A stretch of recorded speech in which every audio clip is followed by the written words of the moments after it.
I'm Kaye and I'm a late bloomer.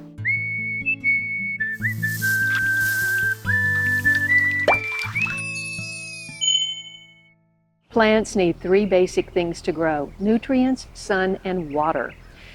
If you live in a place where it rarely rains, like I do in Southern California, water is always on your mind. I've certainly had my challenges watering the late bloomer garden, but this year I managed to conserve more water. And it's a good thing because more water restrictions are coming. My appreciation for conserving water came early in life. My mother grew up in a house without electricity or running water. And the family worked on the farm. That's what they did. You have to have one day to wash to get your clothes clean. When you don't have running water and you have to carry water up a big hill, and you have to clear the clothes up a big hill to the clotheslines to hang them up, took all day long for us to wash on Saturday. We had so many patches. Everybody had patches.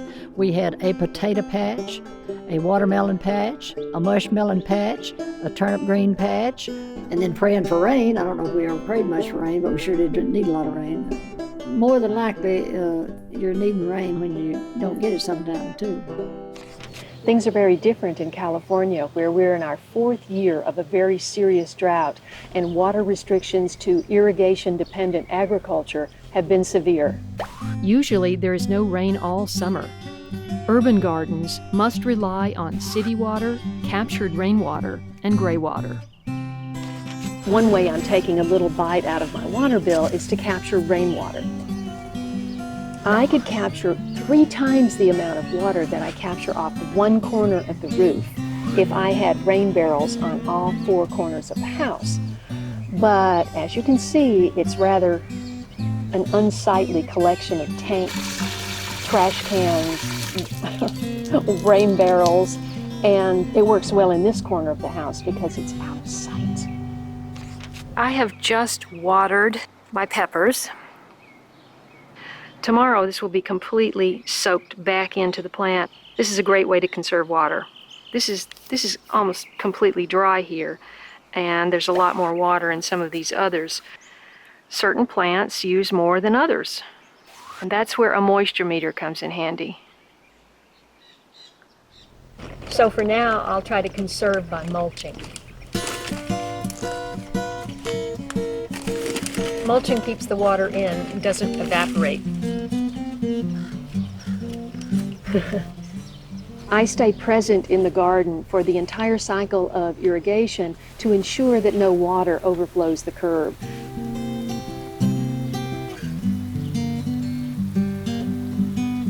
Get a cup of tea and just stay in your garden while your sprinklers are on. Be observant about the amount of spray and the duration of the timers, because most lawns are overwatered, and it'll save you money and water.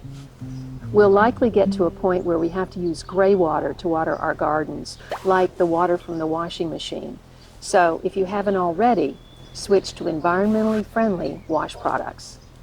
Irrigation and hose wrangling are my least favorite jobs in the garden. And I'm also concerned about the chemicals in tap water, negating the positive effects of the microbes in the soil. So a week ago, I bought finally a water filter for my hose. However, while I'm excited about the chemicals not going into the plants, there's no water pressure, so it takes forever to hand water all of my stuff. Don't forget to leave fresh water for birds, butterflies, and bees. Of course, the next step is to buy a filtration system to put on the main gauge. But that's very expensive and complicated because my gauges are antiquated and the whole thing needs to be replaced. As freshwater supplies become scarcer, why not grow food instead of lawns and put that water to work for you? Last year, I spoke at a water forum in Long Beach, and I held up a gallon of water, and I said, if this was your ration for today, would you wash your car with it? Or would you water a plant that can feed your family? Think about that.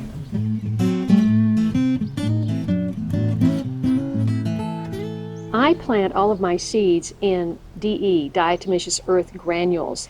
This is a rare heirloom, southern heirloom, called the Cushaw squash. And the DE actually holds moisture, and you don't have to water it until they germinate.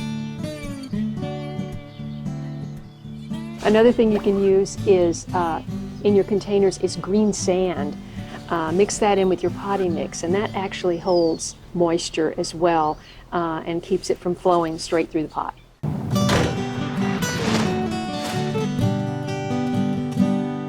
Conservation is not only important in a drought-stricken state. Let's check in with Patrick at One Yard Revolution and see what he's doing about conserving water. Hi, Kaye. Our situation in the Chicago area is very different than yours in Southern California. We usually get plenty of rain here, and we live right next to one of the largest bodies of fresh water in the world. Even so, we do our best to use as little tap water on the garden as possible. For example, we harvest rainwater from the roof in a 200-liter barrel and use the water in the garden during dry spells. We also mulch our garden beds, which helps hold moisture in the soil.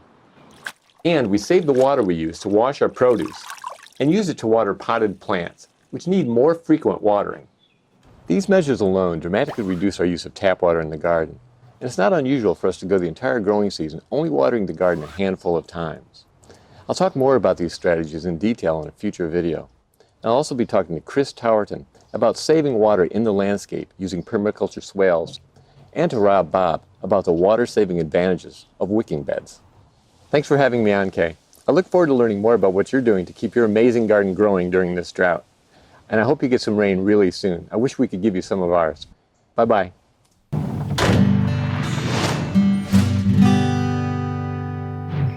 How are you conserving water in your garden? Please let me know, and please share this episode because freshwater resources are dwindling all over the planet. I'm Kaye, I'm a late bloomer. Thanks for watching. See you next time. Hello, plants. Good morning. Good morning. I don't want to see any problems. Would you water your car with it? Water your car. That did not deserve to get stepped on. Hello, plants. Good morning. Good morning. Good morning. I love my plants. I just want to introduce my co-stars.